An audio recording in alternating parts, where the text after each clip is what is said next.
This is our first lesson on ratio. In this case, we're doing simplifying ratios. Now, a ratio is a comparison of like quantities. If we consider this, 3 to 6 has a 3, then a colon and a 6. The way we say it is 3 to 6. The idea we can think about is we can write it as a fraction as well. 3 over 6 means the same thing, which of course breaks down to 1/2. Now 3 to 6 then can be written, okay, in terms of 1/2, we can write it as 1 to 2. So that would be an example of equivalent ratios there. 3 to the 6 is the same as 1 to 2. Let's look at some examples. We're asked to simplify the ratios, in other words, break them down, much like we do with fractions. The first one is 10 to 15. Now what we need to do is we look at the two numbers, 10 and 15, we need to think of a number that divides into both. Well, the number that is required here is 5. We can divide 5 into both numbers. So firstly the 10.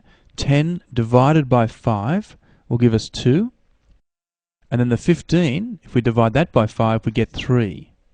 So our simplified ratio there is 2 to 3. Example 2, we need to simplify 8 to 4. Can you think of a number that goes into both?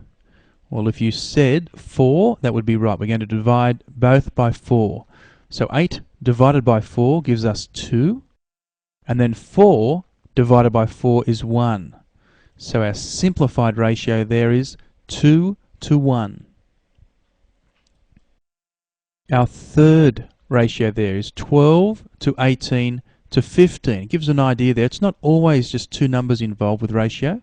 It can be more than that. Most often it's 2, but it can be more. So we need to look at all the numbers, 12, 18 and 15. What number would divide into each of those? Well, the number we want is 3. We need to divide by 3. So 12, divide that by 3, we get 4. Then we have the 18, divide that by 3, and we get 6. And finally the 15, we divide that by 3, we get 5. So our ratio there, our simplified ratio, is 4 to 6 to 5.